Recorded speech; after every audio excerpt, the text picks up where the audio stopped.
മറക്കാൻ ശ്രമിക്കുന്ന, ഞാൻ മറക്കാൻ ഇഷ്ടപ്പെടുന്ന ഒരു ദൃശ്യമുണ്ട്. അപ്പം ഞാനും ഭാര്യയും കൂടെ അമേരിക്ക കഴിഞ്ഞ ഒരു വർഷത്തിന് ഇപ്പുറമാണ് സന്ദർശിച്ചപ്പോൾ ലോസ് ആഞ്ചലസിലെ തെരുവിലൂടെ ഞങ്ങളിങ്ങനെ നടക്കുകയാണ്. അവിടെ അതിൻ്റെ റോഡ് സൈഡിലൂടെ ഓരത്തൂടെ നടക്കുകയാണ്. അവിടെ ഞാൻ നോക്കിയപ്പോൾ ഒരു പേക്കോലം പോലെ ഒരെണ്ണം ഇരിക്കുന്നു റോഡിൽ. ഏതാണ്ട് ഒരു 3 മണി സമയമാണ് പകൽ. അപ്പോൾ നല്ല വെയിലുണ്ട്.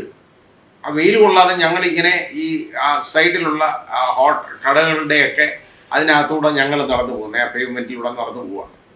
അങ്ങനെ നോക്കുമ്പോൾ ഏതോ ഒരെണ്ണം ഇങ്ങനെ റോഡിൽ കുത്തിയിരിക്കുന്നു കേട്ടോ.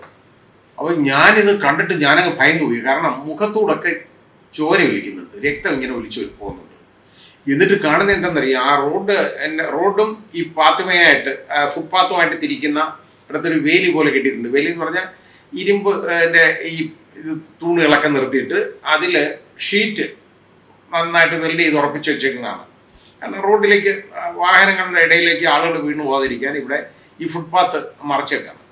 ഈ ഫുട്പാത്തിൽ ഈ പറയുന്ന ആ മെറ്റൽ, ആ തൂണിലും ആ മെറ്റൽ പ്ലേറ്റിലുമായിട്ട് ഈ തര ഇങ്ങനെ ഇടിച്ചുകൊണ്ടിരിക്കുക. വീണ്ടും നല്ല ശബ്ദം കേൾക്കാം. അതിലെ ആളുകൾ നടന്നു പോകുന്നുണ്ട്. ആരും ഇത് അലവസരപ്പെടുന്നില്ല. ഈ കാഴ്ച ആരും ശ്രദ്ധിക്കുന്നേ ഇല്ല. കാരണം അന്നേരമായി എനിക്ക് ഇത് കണ്ട് ഞാനങ്ങ് ഭയന്നു പോയി ഇത് കണ്ടിട്ട്. കാരണം ഇത് ആണോ പെണ്ണോ എന്ന് പോലും എനിക്കിപ്പോഴും തിരിച്ചറിഞ്ഞൂടാ. ഈ പല്ലിളിച്ച് കാണിക്കുന്നത് മാത്രമേ നമുക്ക് കാണുന്നുള്ളൂ. കാരണം വെളുത്ത പല്ലുകൾ വെളി കാണും. ഇത് അല്ലാതെ ഇത് ഇങ്ങനെ ഇടിച്ചുകൊണ്ടിരിക്കുകയാണ് വീണ്ടും വീണ്ടും. ഞങ്ങളുടെ ഒരു പരുവത്തിന് നടന്നങ്ങ് പോയി. നടന്നു പോയ വഴിക്ക് കാണുന്ന കാഴ്ചകളെന്ന് പറയുന്നത് അതിലും ഭീതിപ്പെടുത്തുന്നതാണ്. ഈ സബ്വേ, ഞാൻ വെളിയിലൊക്കെ പോയി കഴിഞ്ഞാൽ ഈ സബ്വേ എന്ന് പറയുന്ന അവിടെ നിന്നുള്ള ട്യൂണ ബർഗറെ കഴിക്കാറുള്ളൂ, അല്ലാതെ വേറെ ഒന്നും ഞാൻ കഴിക്കാറില്ല. അങ്ങനെ ഞങ്ങൾ ഈ സബ്വേ അന്വേഷിച്ച് ഇങ്ങനെ പോവുകയാണ്. അത് മൊബൈലിൽ എടുത്ത് ഞങ്ങൾ പോയിക്കൊണ്ടിരിക്കുകയാണ്. ഗൂഗിള് ഇട്ടിട്ട് പോവുകയാണ്, മാപ്സിൽ. അങ്ങനെ പോയപ്പോൾ വഴിയിൽ നിന്ന് ഞങ്ങൾ ഈ ഷോപ്പിലോട്ട് കയറാനിടയായപ്പോൾ നിന്ന് വളരെ മെലിഞ്ഞിരിക്കുന്ന ഒരാൾ. അയാളുടെ പ്രായമൊന്നും എനിക്ക് പറയാൻ അറിഞ്ഞൂടാ. ഉദ്ദേശിക്കുന്ന പ്രായമില്ല, പക്ഷെ വയസ്സനാണ്, ആയിപ്പോയി. ആ രീതിയിൽ ഏതാണ്ടൊക്കെ സഞ്ചിയൊക്കെ ഒക്കെ തൂക്കിയിട്ടിട്ടുണ്ട്, ഒന്നിങ്ങനെ കൈ നീട്ടി. അപ്പം ഒരു ക്രൂരമായ മുഖഭാവമാണ് കണ്ടിട്ട്. ഞങ്ങൾ അനങ്ങാതെ പോയി, രക്ഷപ്പെട്ടു പോയി. അവിടെ ചെന്ന് കഴിഞ്ഞപ്പോൾ ഈ സബ്വേയുടെ അതിൽ ചെന്ന് കയറിയപ്പോൾ അതിലൊരു മേശയിൽ ഇരിക്കുന്നത് ഒരു ലേഡി ഇരിക്കുന്നുണ്ട് അപ്പുറത്ത്. നോക്കിയപ്പം അതും ഇതുപോലെ പേക്കോലമായിട്ടിരിക്കുകയാണ്. കാരണം ഇങ്ങനെ ചിരിച്ചൊക്കെ കാണിക്കുന്നത്. എൻ്റെ അടുത്തൊരു $100 ചോദിച്ചു. $100 ചോദിക്കുന്നത്, 1-2 ഇല്ല. ഞാൻ അനങ്ങിയില്ല. പക്ഷെ അതിന് എനിക്ക് വലിയ നഷ്ടമുണ്ടായി.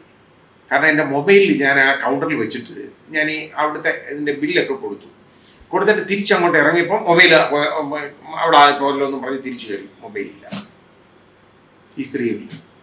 അതായത് ഈ $100 കൊടുക്കാത്തതിന് പകരം എനിക്കുണ്ടായ വലിയ നഷ്ടമാണ്. പുതിയ മൊബൈൽ ഫോൺ അങ്ങ് നഷ്ടപ്പെട്ടു കേട്ടോ. iPhone 15 അതങ്ങ് പോയി. ഞാൻ എന്ത് ബുദ്ധിമുട്ടിയെന്നറിയാം അമേരിക്കയിൽ. എൻ്റെ ട്രാവൽ അറേഞ്ച്മെൻറ്റ്സ്, ഒരുപാട് ബുക്കിങ്ങുകൾ, അതുപോലെ തന്നെ ബാങ്ക് ഇടപാടെല്ലാം ഇതിലൂടെ നടത്തിക്കൊണ്ടിരിക്കുന്നതാണ്. ഈ സാധനം പോയി എന്ത് ചെയ്യാക്കും? ഞാൻ അവസാനം അവന്മാരുടെ അടുത്ത് ആ കടയിൽ നിൽക്കുന്ന അവരറിയാതെ പോവുമല്ല, അവിടെ അടുത്ത് നിൽപ്പുണ്ട്. ഞാൻ അവൻ്റെ അടുത്ത് പറഞ്ഞു, ഞാൻ അതിൻ്റെ വില അങ്ങ് തരാം, നിങ്ങളതിങ്ങ് തന്നാൽ മതി എനിക്ക്. വിടില്ലെന്ന് പറഞ്ഞു. പിന്നെ കുറച്ച് കഴിഞ്ഞപ്പോൾ ഈ നമ്മുടെ ഫോൺ, ഫൈൻഡ് മൈ ഫോൺ ഉണ്ടല്ലോ, അതെൻ്റെ അടുത്ത ഫോണിൽ, എൻ്റെ വൈഫിൻ്റെ ഇരിക്കുന്ന ഫോണിൽ ഞങ്ങൾ നോക്കിയപ്പോൾ ഈ ഫോൺ ട്രാവൽ ചെയ്തുകൊണ്ടിരിക്കുക ചൈന മാർക്കറ്റ് എന്ന് പറയുന്ന ഒരു സ്ഥലത്ത്. അതെന്ന് പറയുന്നത് യഥാർത്ഥത്തിൽ ഇതുപോലുള്ള ആളുകൾ, ഡ്രഗ് അഡിക്ട്സിൻ്റെ ഒരു ചന്തയാണത് ഈ മാർക്കറ്റ് എന്ന് പറയുന്നത്. അവിടെ അതുപോലുണ്ട്. പിന്നെ എനിക്കറിയാവുന്ന ഒരാൾ, എൻ്റെ ഒരു ബന്ധു വിളിച്ചു പറഞ്ഞു, അത് അന്വേഷിച്ച് പോകണ്ട, അങ്ങോട്ട് പോകുന്ന അപകടമാണ്, പോവുക വേണ്ടെന്ന് പറഞ്ഞു. അതോടുകൂടി ഞാൻ ഈ ലോസ് ആഞ്ചലസ് എനിക്കൊരു വലിയ ഭയമായിട്ടങ്ങ് മാറി. അമേരിക്കയിൽ വേറെ ഒരു സ്ഥലത്ത് ഞാനിത് കണ്ടില്ല കേട്ടോ. ഇങ്ങനെ ഞാൻ കണ്ടില്ല, ഇതേപോലെ ഞാൻ കണ്ടില്ല. ഏതായാലും ഇതിപ്പോൾ ഞാൻ പറയാൻ കാരണം എന്തെന്നറിയും, ഖാദർ മങ്ങാട് എന്ന് പറയുന്ന ഒരു സാഹിത്യകാരൻ, എല്ലാവർക്കും അറിയാവുന്ന ഒരു വളരെ പ്രശസ്തനായ സാഹിത്യകാരനാണ്. അദ്ദേഹം കാലിക്കറ്റ് യൂണിവേഴ്സിറ്റിയുടെ വൈസ് ചാൻസലറായിട്ടൊക്കെ ഇരുന്ന ആളാണ്. അദ്ദേഹത്തിൻ്റെ കുടുംബത്തിലുണ്ടായ ഒരു കാര്യം പറഞ്ഞു കേട്ടു. അതെനിക്ക് അയച്ചു തന്നത് എൻ്റെ ഒരു സുഹൃത്ത്, സിസ്റ്റർ സൂസൻ ജോർജാണ് എനിക്ക് അയച്ചു തന്നത്. അദ്ദേഹം അദ്ദേഹത്തിൻ്റെ ഒരു വീഡിയോ റെക്കോർഡിങ്ങാണ്, എവിടെ പ്രസംഗിക്കുന്നതിൻ്റെ ഒരു റെക്കോർഡിങ്ങാണ്. അതിനകത്ത് അദ്ദേഹത്തിൻ്റെ കുടുംബത്തിലുണ്ടായ ഒരു കാര്യം പറഞ്ഞു. അത് വളരെ അടുത്തുണ്ടായതാണ്. അദ്ദേഹത്തിൻ്റെ അളിയൻ്റെ മകനെ കൊണ്ടുവന്നിട്ട് അളിയന് നിർബന്ധം ബാംഗ്ലൂരിൽ പഠിപ്പിക്കാൻ വിടണമെന്ന്. ബാംഗ്ലൂരിൽ പഠിപ്പിക്കാൻ വിട്ട് കഴിഞ്ഞപ്പോൾ അത് വേണമെന്നൊക്കെ പുള്ളി ചോദിച്ചു, അതൊക്കെ വേണം എന്നുള്ളതാണ്. അങ്ങോട്ട് പഠിപ്പിക്കാൻ വിട്ട് കഴിഞ്ഞപ്പോൾ ഒരു 4-5 മാസം കഴിഞ്ഞപ്പോൾ അവിടുന്ന് കോളേജിൻ്റെ പ്രിൻസിപ്പൽ ഇദ്ദേഹത്തെ വിളിച്ചു, ഈ പയ്യൻ്റെ പിതാവിനെ വിളിച്ചു, അത്യാവശ്യമായിട്ട് വരണമെന്ന് പറഞ്ഞു. പോയി അവിടെ ചെന്നപ്പോൾ പറഞ്ഞു, നിങ്ങൾ ഇവനെ കൊണ്ടുപോകണം, അവനെ ഇവിടെ പഠിപ്പിക്കാൻ പറ്റത്തില്ല, കാരണം ഇവനെ താമസിച്ചത് കുറച്ച് കുട്ടികളുണ്ട് വേറെ കൂടെ ഉള്ളവർ, ഇവനെ വളരെ വലിയ അടിക്കായി, ഒരു നിവൃത്തിയില്ല, ഇവനെ കൺട്രോൾ ചെയ്യാനൊന്നും പറ്റത്തില്ല, ഞങ്ങൾക്ക് പറ്റിയാലെന്ന്. അവസാനം ഇയാൾ കാല് പിടിച്ചിട്ട് അവനെ ഒന്ന് കണ്ടിന്യൂ ചെയ്യണം, ഇനി മേലാൽ ഉണ്ടാകത്തില്ല എന്നൊക്കെ പറഞ്ഞ് അവിടെ റെഡിയാക്കി ഇവനെ കുറേ ഉപദേശങ്ങളും ഒക്കെ കൊടുത്തു. തിരികെ വന്നു. അത് കഴിഞ്ഞതാണ്ട് ഒരു 2 മാസം കഴിഞ്ഞപ്പോൾ വീണ്ടും വിളിച്ചോട്ട് നിർബന്ധമായിട്ട് ഇവിടുന്ന് കൊണ്ടുപോകണം, ഇവിടെ വേണ്ട, ഈ ധാന്യത്തിന് ഇവിടെ എടുക്കുകയല്ല, വേണ്ടാന്ന് പറഞ്ഞു. അങ്ങനെ തിരിച്ച് വിളിച്ചുകൊണ്ട് വന്നതിന് ശേഷം ഒരു ദിവസം ഇയാൾ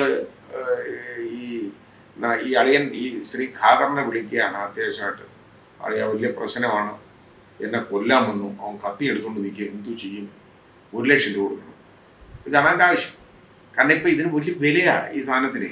ആദ്യമൊക്കെ ഇത് ചെറിയ വിലയ്ക്ക് കൊടുക്കും, ഇത് അടിക്കായി കഴിഞ്ഞെന്ന് അറിഞ്ഞു കഴിഞ്ഞാൽ പിന്നെ വില കുത്തനെ കൂട്ടും. അതായത് ഈ 10 രൂപയ്ക്ക് കൊടുത്ത സാധനം 100 രൂപ, 100 രൂപയുടെ സാധനം 1000 രൂപ, 1000 രൂപയ്ക്ക് കൊടുക്കുന്ന സാധനത്തിന് 1 ലക്ഷം രൂപ. ഈ രീതിയിലാണ് ഇതിൻ്റെ വില പോകുന്ന പോക്ക്. അപ്പോൾ ഒരു മാർഗമില്ല. ഇയാൾ പറഞ്ഞ അത് അന്നേരം അവർക്കൊരു കല്യാണത്തിന് പോകണം, അയാളും ഭാര്യയും കൂടെ ഒരു കല്യാണത്തിന് പോയി. ഇവനെ പ്രസൻറ്റബിൾ അല്ലാത്തതുകൊണ്ട് ഇവനെ ഇങ്ങ് കൊണ്ടുപോകത്തില്ല, വീട്ടിൽ ഇരുത്തേക്കല്ലേ, അവന് ബോധമൊന്നുമില്ല നന്നായിട്ട്, എപ്പോഴാണ് എന്താ ചെയ്യുന്നതെന്ന് അറിഞ്ഞൂടാ, ഹാലുസിനേഷനാണ്. തിരിച്ചു വന്നപ്പോൾ കാണുന്നത് സ്റ്റെയർ കേസിൻ്റെ മുകളിൽ അവനിങ്ങനെ തൂങ്ങി മരിച്ചു നിൽക്കുന്നതാണ്. അപ്പോൾ ഞാനിത് പറഞ്ഞെന്താ തന്നെ, ഇത് പറയാൻ കാരണം അത് നമ്മുടെ കണ്ണ് തുറപ്പിക്കേണ്ട ഒരു സംഭവമാണ്. രക്ഷാകർത്താക്കൾ നോക്കണം മക്കളെ.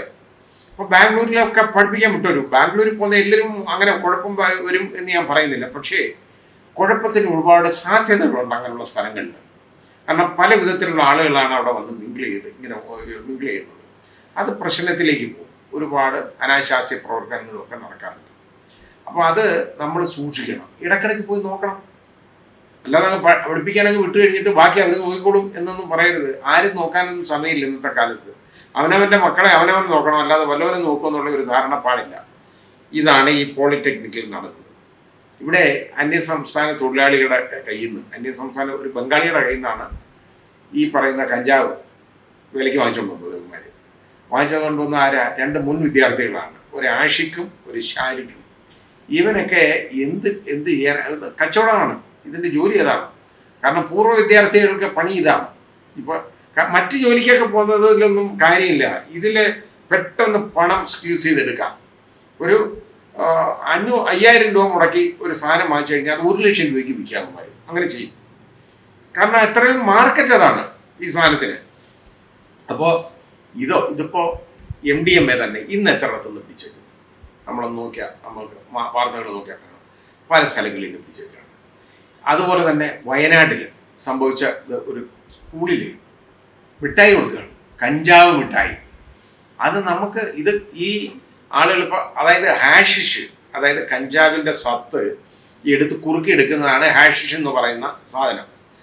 ഈ കഞ്ചാവ് എന്ന് പറയുന്ന കഞ്ചാവ് ചെടിയുടെ ഫ്ലവറിങ് ഫ്രൂട്ട്സ് ആൻഡ് ടോപ്സ് ഇതെടുത്തിട്ട് ക്രഷ് ചെയ്ത് അതിൽ നിന്ന് ഊറ്റിയെടുത്ത് എടുക്കുന്ന ഒരു സാധനമാണ് അത്. അത് ഡിസ്റ്റിൽ ചെയ്തെടുക്കുന്നതാണ്, അതിൽ നിന്നാണ് ഇത് ഉണ്ടാക്കുന്നത്. കൂടുതൽ എൻ്റെ മെത്തേഡ് ഞാൻ പറയുന്നില്ല, അതിനി അപകടമാണ് പറഞ്ഞു കഴിഞ്ഞാൽ. കാരണം അതെടുത്തിട്ടാണ് ഈ ഹാഷിഷ് എന്ന് പറയുന്ന സാധനം ഉണ്ടാക്കുന്നത്. അലുവ പോലും അത് കുറച്ച് കഴിയുമ്പോൾ അതങ്ങ് കട്ടിയാവും, ഭയങ്കര വലിയ ബലമുള്ള കട്ടിയാവും. പിന്നെ അത് വെട്ടി മുറിച്ചെടുത്തിട്ട് പൊടിച്ചൊക്കെ വേണം ഉപയോഗിക്കാൻ. അപ്പം ഈ ഹാഷിഷ് ചേർത്താണ് അത് ആദ്യം അലുവ രൂപത്തിൽ പറഞ്ഞല്ലോ, അത് ഈ മിഠായിലോട്ട് ചേർക്കും. മിഠായി എന്ന് പറഞ്ഞാൽ അത് ബാക്കി അതാണ് ഇതിൻ്റെ കൂടുതൽ. ആ മിഠായികളുമായിട്ട് ഒരു അന്യസംസ്ഥാന തൊഴിലാളിയെ പിടിച്ചു വിടുന്നു വയനാട്ടിൽ. എത്ര കുഞ്ഞുങ്ങൾ ഇത് കഴിച്ചു കാണും. ഇത് കഴിച്ചു കഴിഞ്ഞാൽ എന്താണെന്ന് അറിയാം, ഇതിന് വലിയൊരു അഡിക്ഷനാണ് പിന്നെ വരുന്നത്. ഇത് മാത്രമല്ല, വേറെ 1-2 സാധനങ്ങളുണ്ട് അതിലൊക്കെ ചേർത്ത് ഇത് കൊടുക്കാറുണ്ട്. ഇത് കേട്ടിട്ടുണ്ട്. ഞാൻ പണ്ട് കേട്ടതെന്ന് പറഞ്ഞു കഴിഞ്ഞാൽ പണ്ട് ഈ വാട്ടർ ബോട്ടിലുണ്ടല്ലോ, അതായത് നമ്മുടെ ബോട്ടിൽ വാട്ടർ പ്ലാസ്റ്റിക്, അതിൻ്റെ അടപ്പിലൂടെ അതിൻ്റെ അകത്ത് കുറച്ച് സ്പേസ് ഉണ്ട്, സിറിഞ്ച് ഉപയോഗിച്ചിട്ട് അപ്പം ചെറിയൊരു ദ്വാരം, അതൊരിക്കലും ലീക്കൊന്നും വരുന്നില്ല, ആ സിറിഞ്ച് ഉപയോഗിച്ചിട്ട് അതിലേക്ക് സ്പിരിറ്റ് കയറ്റിയിട്ട് സൗദി അറേബ്യ പോലുള്ള രാജ്യങ്ങളിൽ ഇത് വിൽക്കുന്നത് ഞാൻ കേട്ടിട്ടുണ്ട് ഇത്. അപ്പോൾ ഈ വെള്ളത്തിന് ഭയങ്കര മാർക്കറ്റാണ്, കാരണം സ്പിരിറ്റ് അല്ലേ, ആ സ്പിരിറ്റ് ഇതിലോട്ട് കയറ്റും എന്ന് പറഞ്ഞ പോലെ ചെയ്യാറുണ്ട്. അപ്പോൾ ഇത് വ്യാപകമാണ് ഇന്നത്തെ കാലത്ത്, വളരെ വ്യാപകമാണ്. ഒരിക്കലും നമുക്ക് ഇതിൽ നിന്ന് ആളുകളെ രക്ഷപ്പെടുത്തി എടുക്കാൻ പറ്റത്തില്ല. പറ്റണമെങ്കിൽ ഇപ്പോൾ വളരെ ഒരു വലിയ ഡ്രൈവാണ് പോലീസും എക്സൈസും ചേർന്ന് ചെയ്തേക്കുന്നത്. അങ്ങനെ വേണം. ഈ വിജിലൻ്റ് ആയിട്ടുള്ള നിങ്ങളുടെ ഈ പെരുമാറ്റം ഉണ്ടല്ലോ, അതാണ് ഇന്നത്തെ സമൂഹത്തിന് ആവശ്യം. അടുത്ത ഒരു തലമുറയെ സംരക്ഷിക്കാൻ വേണ്ടി നമുക്കിത് ചെയ്തേ പറ്റുള്ളൂ. സമൂഹം അവർക്ക് വേണ്ട എല്ലാ ഒത്താശകളും ചെയ്തു കൊടുക്കണം. അതുപോലെ രക്ഷാകർത്താക്കൾ, എൻ്റെ മോനെ ഇങ്ങനെ ഒരു കാര്യത്തിന് പിടിച്ചു എന്ന് പറഞ്ഞിട്ട് എൻ്റെ മോനാണെങ്കിൽ ചെയ്യത്തില്ല, നിങ്ങളുടെ മോൻ നിങ്ങൾക്ക്. പക്ഷെ അവൻ സമൂഹത്തിൽ ഇറങ്ങി ഇത് ചെയ്യുന്നുണ്ടെങ്കിൽ, ഇങ്ങനെ പെരുമാറുന്നുണ്ടെങ്കിൽ അവനെ പിടിക്കണം. അതിന് ഒത്താശ ചെയ്ത് കൊടുക്കല്ല വേണ്ടി, അവനെ നശിപ്പിക്കരുത്. നിങ്ങൾ അതിനൊത്ത് കൂട്ടു നിൽക്കരുത് ഒരിക്കലും. അത് അവരുടെ പ്രവൃത്തികളെ നമുക്ക് അതിനെ അനുമോദിക്കുകയേ ചെയ്യാവുള്ളൂ. പോലീസിൻ്റെ എക്സൈസിൻ്റെ ഇങ്ങനെയുള്ള പ്രവൃത്തികൾ ശ്രദ്ധിക്കണം, എല്ലാവരും ശ്രദ്ധിക്കണം. ഇല്ലെങ്കിൽ ഒരു തലമുറ നശിച്ചുവും. അങ്ങനെ ആകരുത്. ലോസ് ആഞ്ചലസ് ആവാൻ കേരളത്തിന് ഇനി ഒരുപാട് കാലം വേണ്ടി വരില്ല എന്ന് ഞാൻ ഭയപ്പെടുന്നു.